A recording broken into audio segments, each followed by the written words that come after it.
Hello students, I welcome you back to this beautiful सा lecture of carbon classes। और आज के lecture में हम लोग क्या पढ़ने वाले हैं? आज के लेक्चर में हम लोग इंडक्टिव इफेक्ट को देखेंगे। ठीक है, इंडक्टिव इफेक्ट क्या होता है, कैसे लगता है, कितनी चेन में लगता है, कब लगाना है, क्या करना है इंडक्टिव इफेक्ट का। तो इंडक्टिव इफेक्ट, अब इंडक्टिव इफेक्ट को समझने से पहले सबसे पहले एग्जाम्पल देखो HF का। अब इतना हम सबको पता है कि H और F के बीच में एक सिग्मा बॉन्ड एग्जिस्ट करता है ना। H और F के बीच में एक सिग्मा बॉन्ड एग्जिस्ट करता है। सिग्मा बॉन्ड मतलब यहाँ पर क्या है, there shall be pair of electrons present, मतलब यहाँ पर इलेक्ट्रॉन होंगे।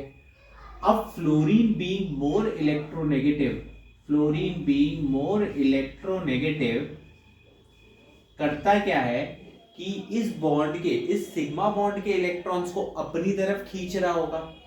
फ्लोरीन बीइंग मोर इलेक्ट्रोनेगेटिव इस सिग्मा बॉन्ड के इलेक्ट्रॉन्स को अपनी तरफ खींच रहा होगा। अब जब ये फ्लोरीन इस सिग्मा बॉन्ड के इलेक्ट्रॉन्स को अपनी तरफ खींचता है तो fluorine acquires a delta negative charge, fluorine acquires a delta negative charge. और हाइड्रोजन पे क्या आया, हाइड्रोजन पे आया एक डेल्टा पॉजिटिव चार्ज, मतलब चार्ज पार्शियली डिवाइड हो गए हैं। फ्लोरीन पे एक डेल्टा नेगेटिव चार्ज है, ठीक है, एंड हाइड्रोजन पे एक डेल्टा पॉजिटिव चार्ज है। ठीक, so appearance of partial charges, appearance of partial charges on atoms is termed to be inductive effect. So appearance of partial charges on the atoms is termed to be inductive effect. अब inductive effect दो type का होता है, ठीक है। Inductive effect दो type का होता है, प्लस आई माइनस आई। ठीक है, इंडक्टिव इफेक्ट क्या होता है, दो टाइप का होता है, प्लस आई और माइनस आई। अब प्लस आई कौन सा एटम शो कर रहा है, तो जो एटम अपनी तरफ इलेक्ट्रॉन पुल कर रहा है, जो एटम अपनी तरफ इलेक्ट्रॉन विड्रॉ कर रहा है, वो atom minus I effect show करता है। ठीक है, जो एटम अपनी तरफ इलेक्ट्रॉन को पुल कर रहा है वो कौन सा इफेक्ट शो करता है, वो माइनस आई इफेक्ट शो करता है। और जिस एटम से इलेक्ट्रॉन दूर जा रहे हैं, ठीक है, जो एटम इलेक्ट्रॉन डोनेट कर रहा है वो कैसा इफेक्ट शो कर रहा है, वो शो करेगा तुम्हारा प्लस आई इफेक्ट। ठीक है, दोबारा से करते हैं। जिस एटम से इलेक्ट्रॉन, जिस एटम के इलेक्ट्रॉन पास आ रहे हैं, मतलब the atom that is withdrawing electrons, atom that is withdrawing electrons shows minus I effect. ठीक है, and the atom that is donating electrons, जो इलेक्ट्रॉन डोनेट कर रहा है वो कौन सा इफेक्ट शो करेगा, वो प्लस आई इफेक्ट शो करेगा। अब इस एग्जांपल में देखते हैं CH3Cl। अब CH3Cl में Cl ज्यादा इलेक्ट्रोनेगेटिव है, हम सबको पता है, कार्बन के कंपैरिजन में Cl ज्यादा इलेक्ट्रोनेगेटिव है। Cl इस सिग्मा बॉन्ड के इलेक्ट्रॉन्स अपनी तरफ खींच रहा होगा, Cl इस सिग्मा बॉन्ड के इलेक्ट्रॉन अपनी तरफ खींच रहा होगा, तो Cl पे क्या है, डेल्टा नेगेटिव चार्ज, कार्बन पे आया डेल्टा पॉजिटिव चार्ज। ठीक है, ये Cl एटम, क्लोरीन का एटम कौन सा इफेक्ट शो कर रहा है, ये इफेक्ट शो कर रहा है माइनस आई, और ये वाला एटम कौन सा इफेक्ट शो कर रहा है, प्लस आई शो कर रहा है। ठीक है, तो इन दोनों एग्जाम्पल्स को देख के इंडक्टिव इफेक्ट के बारे में क्या बोला जा सकता है, इन दोनों एग्जाम्पल्स को देख के इंडक्टिव इफेक्ट के बारे में दो लाइनें बोल रहा हूं। पहली चीज क्या है, पहली चीज है ये एक परमानेंट इफेक्ट है। ठीक है, पहली चीज है ये एक परमानेंट इफेक्ट है। दूसरी चीज क्या है, it is caused due to displacement, it is caused due to displacement of electrons। आई बात समझ में, पहला पॉइंट क्या है कि परमानेंट इफेक्ट है, दूसरी चीज क्यों है, क्यों हो रहा है, it is cause due to displacement of electrons. Displacement of electrons क्यों है? क्योंकि इलेक्ट्रोनेगेटिविटी का डिफरेंस है। ठीक है, अगले एग्जाम्पल पे आते हैं। अब अगले एग्जाम्पल पे ये का CH3 CH2 Cl, ठीक है, क्लोरोइथेन। अब यहां पर क्लोरीन क्या है? इलेक्ट्रोनेगेटिव, तो ये डेल्टा नेगेटिव होगा, ये अपनी तरफ इलेक्ट्रॉन पुल कर रहा होगा। इस कार्बन पे क्या आया? इस कार्बन पे आया डेल्टा पॉजिटिव चार्ज। इस कार्बन पे क्या चार्ज आया? इस कार्बन पे आया डेल्टा पॉजिटिव चार्ज। लेकिन साइमल्टेनियसली अगर इस कार्बन की बात करो, अब इस कार्बन में और इस कार्बन में भी तो इलेक्ट्रॉन डिफरेंस आ गया है। ठीक है, तो क्या होगा? ये कार्बन को ये वाला कार्बन इलेक्ट्रॉन डोनेट करेगा। ठीक, सो इस कार्बन पे भी एक delta delta positive charge develop हो जाएगा। इस कार्बन पे भी एक delta delta positive charge develop हो जाएगा, जो कि इस पार्शियल चार्ज की वैल्यू से कम होगा। ठीक है, ये डेल्टा डेल्टा पॉजिटिव चार्ज की वैल्यू क्या होगी? कम होगी एज कंपेयर टू जो पार्शियल चार्ज इस वाले कार्बन पे बना है। ठीक, अब ये वाला ग्रुप क्या दिखाता है? माइनस आई इफेक्ट दिखा रहा है। क्लोरीन अकेला माइनस आई इफेक्ट दिखा रहा है, और ये पूरा ग्रुप क्या इफेक्ट दिखाएगा? ये दिखाएगा प्लस आई इफेक्ट। आई बात समझ में? ठीक है, नेक्स्ट एग्जांपल देखते हैं। नेक्स्ट एग्जांपल में ये क्लोरीन क्या है? Delta negative.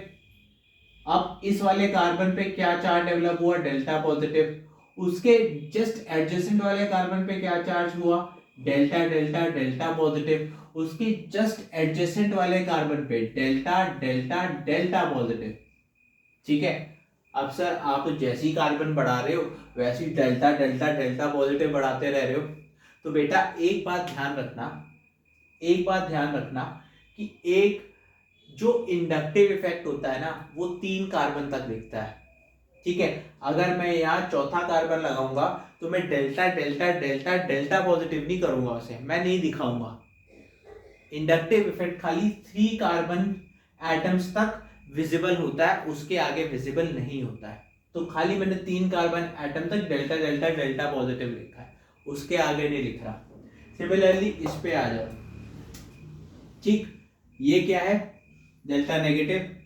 ये carbon atom delta positive, delta delta positive, delta delta delta positive. Similar effect यहां भी दिखा सकता है, तो ये भी डेल्टा डेल्टा पॉजिटिव, ये भी क्या है? Delta delta delta positive.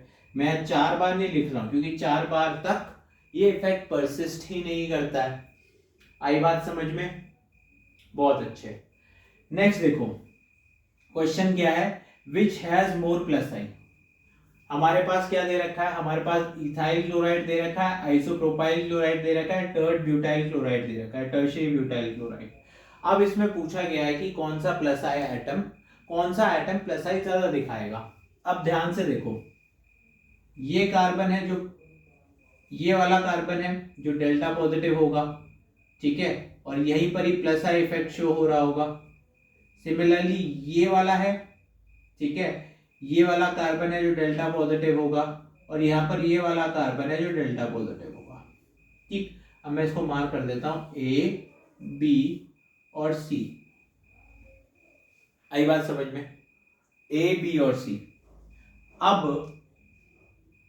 अब एक चीज देखो, यहां पर एक मिथाइल ग्रुप है, या इस कार्बन से लगा 2 मिथाइल ग्रुप है, और इस कार्बन से लगे 1 2 3 मिथाइल ग्रुप है।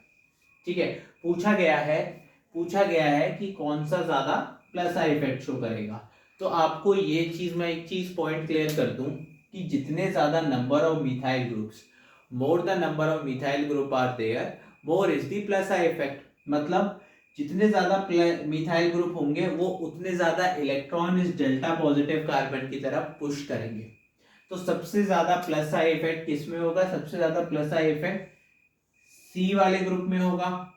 उससे कम किस में होगा? उससे कम होगा बी वाले में, और सबसे कम किस में होगा? ए वाले में। ठीक है, सबसे ज्यादा किस में? सी में, फिर बी में, फिर ए में। अब पूछ रहा है order of minus I. Next question में देखो मेरे पास फ्लोरोइथेन, क्लोरोइथेन, ब्रोमोइथेन। ठीक है, फ्लोरो क्लोरो ब्रोमोइथेन 3 मॉलिक्यूल्स दे रखे हैं हमें पूछा है ऑर्डर ऑफ -I। तो आप सबको इलेक्ट्रोनेगेटिविटी का ऑर्डर पता है। जैसे इलेक्ट्रोनेगेटिविटी डाउन द ग्रुप जाती है, ठीक है, डाउन द ग्रुप अगर मैं बात करूं फ्लोरो क्लोरो ब्रोमो आइडो और astatine, as we go down the group electronegativity क्या करती है, डिक्रीज करती है। As we go down the group electronegativity क्या करती है, डिक्रीज करती है। तो सबसे ज्यादा इलेक्ट्रोनेगेटिविटी किसकी हुई बेटा, फ्लोरीन की हुई, फिर क्लोरीन की, फिर ब्रोमीन की, फिर आयोडीन की, फिर एस्ट्रेटीन की। तो सबसे ज्यादा -I कौन दिखाएगा, सबसे ज्यादा -I क्या दिखाएगा, फ्लोरोइथेन। ठीक है, सबसे ज्यादा -I A दिखाएगा, फिर कौन सा दिखाएगा, फिर B दिखाएगा और फिर C दिखाएगा। ठीक है, ये हुआ ऑर्डर। एक बहुत अच्छा सा क्वेश्चन यहाँ लिख रहा हूं, ठीक है, बहुत अच्छा सा क्वेश्चन लिख रहा हूं, उसको आप लोग मेरे साथ नोट करो।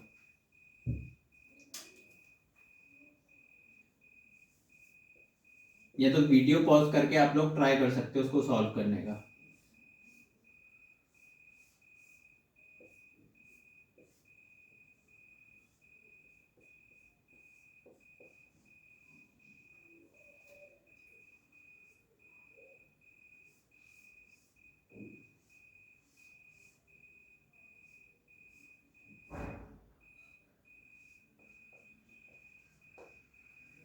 ठीक है, 2 मॉलिक्यूल्स दे रखे हैं, आपको आइडेंटिफाई करना है, आपको आइडेंटिफाई करना है कि -I ग्रुप कौन सा और +I ग्रुप कौन सा है।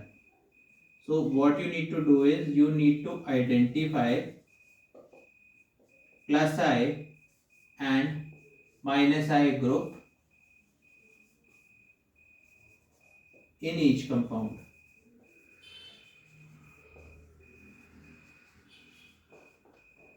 सो +I और -I ग्रुप आपको आइडेंटिफाई करना है ईच कंपाउंड में। तो कैसे करोगे, अगर जिन लोगों को ट्राई करना है वो वीडियो पॉज करके ट्राई कर सकते हो, मैं इसका सोल्यूशन आपके सामने रख रहा हूं।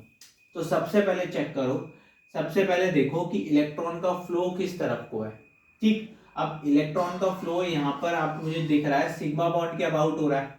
कहीं भी देखो, किसी भी एग्जाम्पल में देखो, हाइड्रोजन फ्लोराइड में देखो, CH3Cl में देखो, जो +I इफेक्ट है, सॉरी जो इंडक्टिव इफेक्ट है वो सिग्मा बॉन्ड के अबाउट हो रहा है। ठीक है, cause due to displacement of sigma electrons। ठीक है, cause due to displacement of sigma electrons।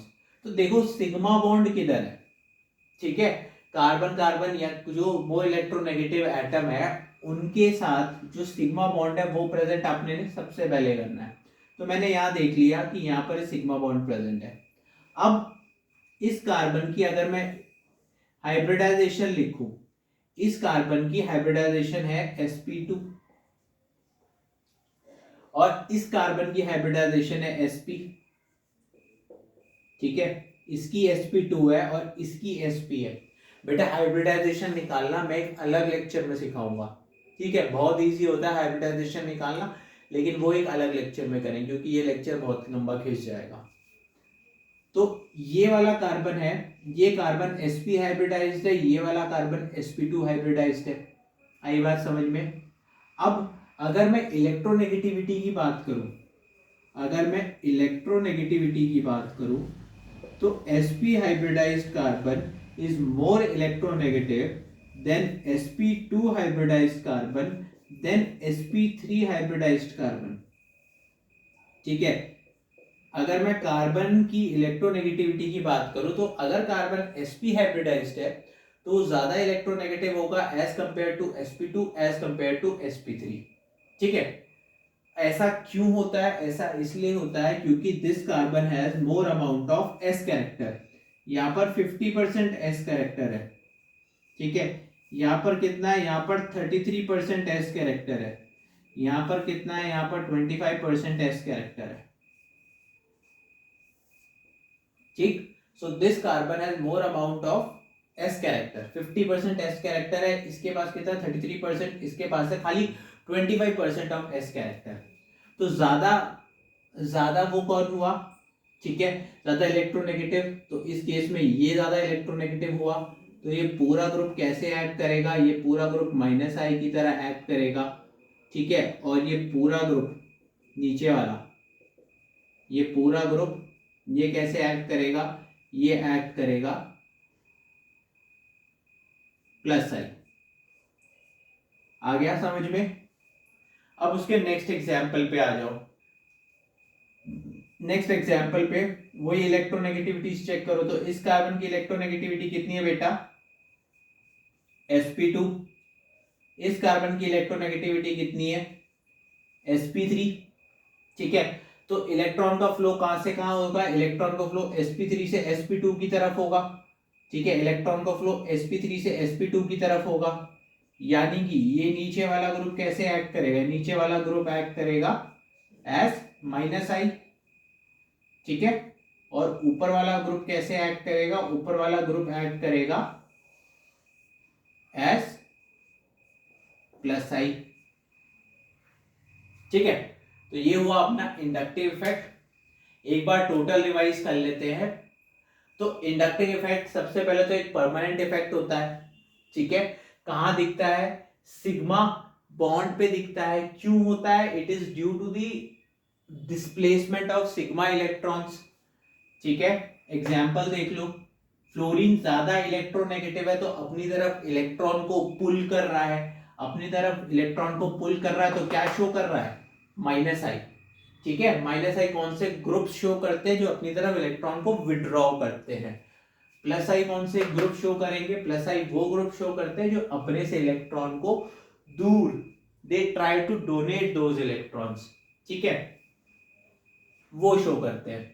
Examples कहां तक शो होता है, 3 कार्बन तक शो होता है ना, 3 कार्बन तक शो होता है, उसके बाद ये इफेक्ट नलीफाई हो जाता है। मतलब कि delta delta delta delta positive में कुछ नहीं होता, खाली 3 डेल्टा पॉजिटिव तक होता है। मतलब तीसरे कार्बन तक इंडक्टिव इफेक्ट चलता है, उसके बाद वैनिश हो जाता है, ठीक है।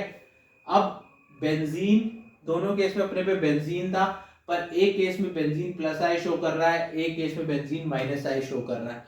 तो ध्यान रखना, ठीक है, कोई भी केस हो, यहाँ टोलुइन दे रखा था, तो अपने को केस के हिसाब से एनालाइज करना है। अपने को हड़बड़ी में नहीं करना कि तुषार सर ने ये बता रखा है कि बेंजीन हमेशा प्लस आई होगा या बेंजीन हमेशा माइनस आई होगा, तो मैं माइनस आई और प्लस आई कर दूंगा। नहीं, केस के हिसाब से एनालाइज करना है, ठीक है। केस को देखना है, केस को समझना है, तब आंसर बनाना है। कहीं का भी एग्जाम हो, कोई क्वेश्चन गलत नहीं होगा, ठीक। तो ये था अपना प्लस आई माइनस आई इंडक्टिव इफेक्ट। किसी और टॉपिक के साथ I will come up in the next lecture. Till then, have a nice day.